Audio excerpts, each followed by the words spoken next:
Salut tout le monde et bienvenue dans Talk Frenchy.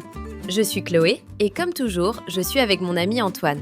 Bonjour à tous, je suis ravi d'être là aujourd'hui. On a un sujet vraiment intéressant pour vous. Oui, mais avant de commencer, on a une petite faveur à vous demander. Si vous aimez ce podcast, mettez un petit like et abonnez-vous à la chaîne. Ça nous aide énormément à grandir et ça nous permet de continuer à créer ces épisodes pour vous. Vraiment, merci à tous ceux qui sont là. Merci du fond du cœur. Alors Antoine, aujourd'hui, on parle d'un sujet super important. Comment parler de ses émotions et de ses sentiments en français? Exactement, et c'est tellement utile dans la vraie vie. Imagine, tu rencontres des amis français, quelqu'un te demande comment tu vas, et tu veux répondre autre chose que « ça va ». Oui, ou alors tu es au travail, tu es stressé et tu veux l'expliquer.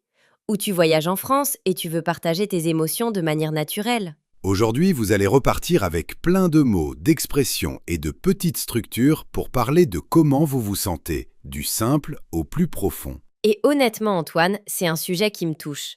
Parce que moi, j'exprime tout le temps. Quand je suis contente, tout le monde le sait. Ah, ça c'est très toi. Moi c'est l'inverse. Je suis quelqu'un de réservé et longtemps, j'ai eu du mal à dire ce que je ressentais, même en français. Vraiment? Tu as déjà eu un moment où tu n'as pas trouvé les mots? Oui, une fois, un ami m'a demandé comment j'allais après une période difficile et j'ai juste dit « ça va ». Mais en vrai, je me sentais triste et je n'arrivais pas à l'exprimer. Oh, je comprends tellement. Et c'est exactement pour ça que cet épisode existe. Parce que mettre des mots sur ses émotions, ça change tout. Alors commençons par la base. Quand tout va bien, comment on le dit? Chloé, là, maintenant, comment tu te sens? Là, je suis vraiment contente. Content ou contente, c'est le mot de base pour dire qu'on est heureux.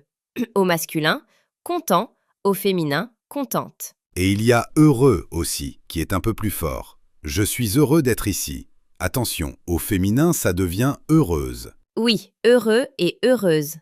Et pour exprimer encore plus de joie, j'adore dire « je suis ravie ». Toi, tu l'as dit au début, Antoine, « je suis ravie ». C'est vrai, ravi, ça veut dire qu'on est vraiment très content. C'est un peu plus élégant. Par exemple, je suis ravi de te voir. Et il y a une expression que j'utilise tout le temps quand je suis super contente. Je suis aux anges. Ça veut dire qu'on est extrêmement heureux. Ah, j'aime beaucoup celle-là, aux anges, comme si on était au paradis. Quand j'ai fini un bon livre que j'attendais depuis longtemps, je suis aux anges. Toi et tes livres, mais c'est parfait comme exemple. Et vous, là, qui nous écoutez, pensez à un moment où vous étiez vraiment heureux. Comment vous le diriez? Prenez une seconde pour y penser dans votre tête. Essayez de dire « je suis content quand » et complétez avec votre idée. Moi, je dirais « je suis contente quand je cuisine pour mes amis ». La cuisine, c'est ma passion. Ça me rend joyeuse à chaque fois. Et tu vois, tu viens d'utiliser un autre mot, joyeuse, de joie. On peut être joyeux, joyeuse. C'est une belle émotion positive. Mais bon, la vie n'est pas toujours rose. Parfois, on ne va pas bien. Antoine, on passe aux émotions plus négatives? Allons-y, le mot le plus courant, c'est triste. Je suis triste. Et c'est important de pouvoir le dire, comme dans mon histoire de tout à l'heure. Oui, et il y a un nom qui va avec, la tristesse. C'est une habitude, en français, d'avoir l'adjectif et le nom. Triste et la tristesse. Bon point. Et quand on est un peu en colère, on dit « je suis fâché » ou « je suis énervé ». Énervé, c'est très courant dans la vie de tous les jours. Ah, énervé, je le dis souvent. Quand je suis dans le métro et que tout le monde me bouscule, je suis super énervée. Et en colère, c'est plus fort. Être en colère contre quelqu'un. Par exemple, il est en colère parce qu'on a annulé son rendez-vous. Il y a aussi une émotion dont on parle peu, mais qui est tellement humaine. La peur. J'ai peur. Et attention, ici on dit avoir peur, pas être peur.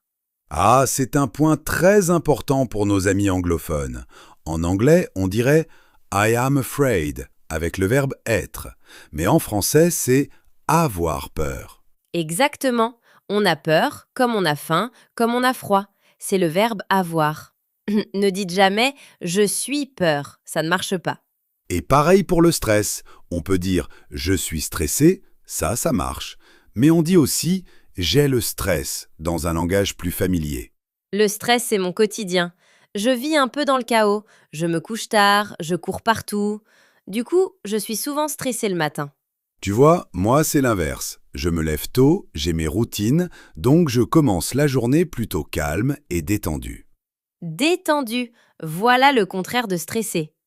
Quand on est relax, tranquille, on est détendu ou détendu. J'aimerais être plus comme toi, Antoine. Et il y a ce joli contraste, tendu et détendu. Tendu, c'est quand on est nerveux, sous pression. Détendu, c'est l'inverse, on est apaisé. J'adore ces paires de contraires, ça aide vraiment à retenir. Content et triste, tendu et détendu. Vous voyez, on apprend 2 mots à chaque fois. Maintenant, parlons d'une chose essentielle. Comment on demande à quelqu'un comment il se sent?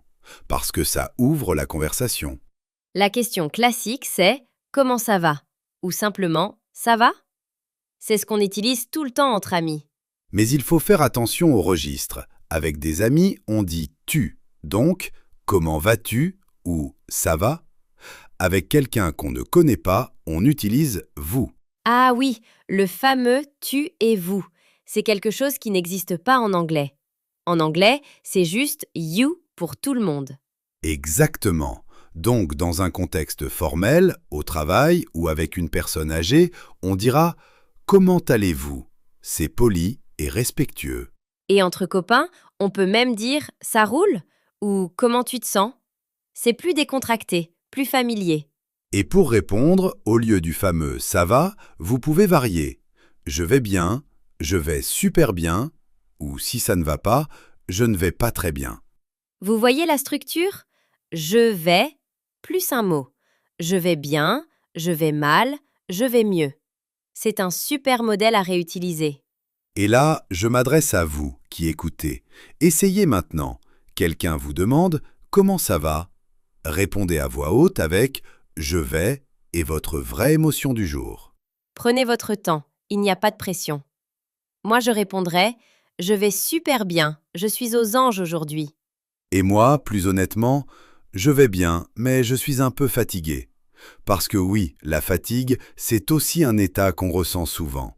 Ah, la fatigue. Je suis fatiguée. Ou en plus familier, je suis crevée. Crevé, ça veut dire très fatigué. C'est une expression que les Français adorent. Crevé, oui. Quand j'ai trop lu tard le soir, le lendemain, je suis crevé. Mais bon, ça arrive rarement. Je dors bien en général. Maintenant, allons un peu plus loin. Parce que les émotions, ce n'est pas seulement content ou triste. Il y a des nuances plus profondes. Tout à fait. Par exemple, être déçu. La déception, c'est quand on attendait quelque chose et que ça ne se passe pas comme prévu. Oh oui, je suis déçue. Par exemple, j'avais réservé dans un super restaurant et il était fermé. J'étais vraiment déçue. Et il y a être inquiet. L'inquiétude, c'est quand on se fait du souci pour quelqu'un. Je suis inquiet pour mon frère. Inquiet au masculin, inquiète au féminin. Et il y a une expression géniale pour ça, se faire du souci. Je me fais du souci pour toi. Et son contraire, c'est rassurant. Quand quelqu'un nous calme, on dit « ça me rassure ». Tu vois, encore une paire, s'inquiéter et se rassurer. Et une émotion que j'adore exprimer, c'est la surprise. Je suis surprise ou je suis étonnée quand quelque chose d'inattendu arrive. Et il y a une expression imagée pour la grande surprise, rester bouche bée. Ça veut dire être tellement surpris qu'on ne peut plus parler, la bouche ouverte. Rester bouche bée, j'adore. Quand mon ami m'a annoncé son mariage, je suis restée bouche bée. Je n'ai rien pu dire pendant 10 secondes. Et parlons d'une émotion plus subtile, avoir le cafard. C'est une expression qui veut dire être un peu déprimé, un peu mélancolique, sans raison précise. Oh, avoir le cafard, c'est tellement français. Le cafard, c'est l'insecte, mais l'expression veut dire qu'on a un petit coup de blues. Aujourd'hui, j'ai le cafard. Et c'est important de savoir le dire, parce que ces jours-là existent pour tout le monde. Moi, quand il pleut pendant une semaine, j'ai un peu le cafard. Et vous, qui écoutez, ne vous inquiétez pas si vous oubliez un mot. C'est complètement normal. Apprendre une langue, ça prend du temps et chaque petit pas compte. Exactement. Personne ne ressent ses émotions en français parfaitement du premier coup. Nous-mêmes, on cherche encore nos mots parfois. Maintenant, parlons des erreurs. Antoine, est-ce qu'on prend un moment pour corriger les fautes les plus courantes? Oui, bonne idée. Ce sont des erreurs que font presque tous les anglophones, donc si vous les faites, vous n'êtes vraiment pas seul. Première erreur, et c'est la plus fréquente, dire je suis chaud pour dire qu'on a chaud. En anglais, on dit I am hot. Mais en français, je suis chaud a un autre sens. Ça veut dire qu'on est partant, motivé pour faire quelque chose. Pour la température, on dit j'ai chaud. Donc on retient j'ai chaud, j'ai froid, j'ai peur. Toujours avec avoir pour ces sensations. Ne dites pas je suis froid. Deuxième erreur, le faux ami excité. En anglais, excited veut dire enthousiaste. Mais en français, excité a souvent une connotation, disons, différente. Ah oui, si vous voulez dire que vous êtes enthousiaste, dites plutôt je suis impatient ou j'ai hâte. J'ai hâte de partir en voyage. J'ai hâte, c'est l'expression parfaite, beaucoup plus naturelle que je suis excité. Retenez bien celle-là, elle est très utile. Troisième erreur, et c'est une erreur de stratégie plutôt que de grammaire. Répondre juste ça va sans rien ajouter. Exactement. Quand quelqu'un vous demande comment vous allez, donnez un petit détail. Au lieu de ça va, dites ça va bien, je suis content parce qu'il fait beau. Ça rend la conversation tellement plus vivante. Les Français aiment quand on développe un peu. Un petit parce que, et hop, la conversation continue. Quatrième erreur, oubliez d'accorder l'adjectif au féminin. Si une femme dit « je suis content », ce n'est pas correct. Elle doit dire « je suis contente Oui, les émotions s'accordent. Contente, heureuse, fatiguée, déçue. N'oubliez pas le « e » à la fin quand c'est une femme qui parle. ». Et ne vous inquiétez pas si vous oubliez ces accords au début. C'est un réflexe qui vient avec le temps. L'important, c'est de communiquer. Voilà, ces erreurs, on les a tous faites. Moi la première. Donc soyez indulgents avec vous-même. Maintenant, on met tout ça en pratique? Avec plaisir, faisons un petit dialogue. Imaginons qu'on se croise un matin. Je vais jouer quelqu'un qui ne va pas très bien. D'accord, je commence. Salut Antoine, comment ça va ce matin? Bof, pas terrible. Je suis un peu fatigué et j'ai le cafard aujourd'hui. Oh, je suis désolée. Qu'est-ce qui se passe? Tu veux en parler? J'avais un projet important, mais ça n'a pas marché. Du coup, je suis assez déçu. Je comprends. Ne t'inquiète pas, ça va aller. Tu vas rebondir, j'en suis sûre. Merci, ça me rassure. Et toi, ça va? Tu as l'air en forme. Oui, je suis aux anges. J'ai cuisiné un super gâteau hier soir. Je suis trop fière. Et voilà, on s'arrête là. Vous avez vu, on a réutilisé plein de mots de l'épisode. J'ai le cafard, déçu, ça me rassure, aux anges. Et remarquez comment on a posé des questions pour faire continuer la conversation. Qu'est-ce qui se passe? Tu veux en parler? C'est ça, une vraie discussion. Et une chose belle dans ce dialogue, quand quelqu'un va mal, on le réconforte. Ne t'inquiète pas, ça va aller. Ce sont des phrases précieuses. Tellement! Ça va aller, c'est magique. On le dit pour rassurer quelqu'un qui traverse un moment difficile. Gardez bien cette expression. Bon, Chloé, je pense qu'on a couvert beaucoup de choses. On fait un petit résumé pour nos auditeurs? Oui! Alors, aujourd'hui, on a appris à exprimer nos émotions, du positif comme content, ravi, aux anges, au négatif comme triste, énervé, déçu. On a vu des structures importantes. Je vais bien, j'ai peur, j'ai hâte. Et on a corrigé des erreurs classiques comme j'ai chaud et pas je suis chaud. Mais s'il y a une seule chose à retenir, c'est ça. N'ayez pas peur d'ajouter un petit détail à vos émotions. Ne dites pas juste « ça va ». C'est le cœur de l'épisode. Une émotion plus une petite raison et votre français devient vivant et naturel. C'est ça qui fait la différence. Et maintenant, mon moment préféré, la question du jour. C'est le moment où c'est vous qui parlez. Oui, alors voici la question. Comment vous sentez-vous aujourd'hui et pourquoi? Utilisez ce qu'on a appris dans l'épisode. Je vais vous montrer. Moi, aujourd'hui, je suis contente parce que je vais cuisiner pour mes amis ce soir. Voilà, simple et clair. Et moi, je vais bien, mais je suis un peu fatigué parce que j'ai lu très tard hier soir. Vous voyez, une émotion plus une raison. Pour vous aider à commencer, écrivez dans les commentaires. Aujourd'hui, je me sens parce que et complétez avec vos mots à vous. Et si vous ne voulez pas parler de votre journée, dites-nous simplement quelle émotion est la plus difficile à exprimer pour vous en français. N'ayez pas peur de faire des fautes.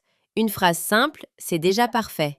On est là pour apprendre ensemble, pas pour être jugé. Et on lit vraiment tous vos commentaires, c'est promis. Ça nous fait tellement plaisir de vous lire et de vous répondre. Vraiment, vos messages, c'est notre carburant.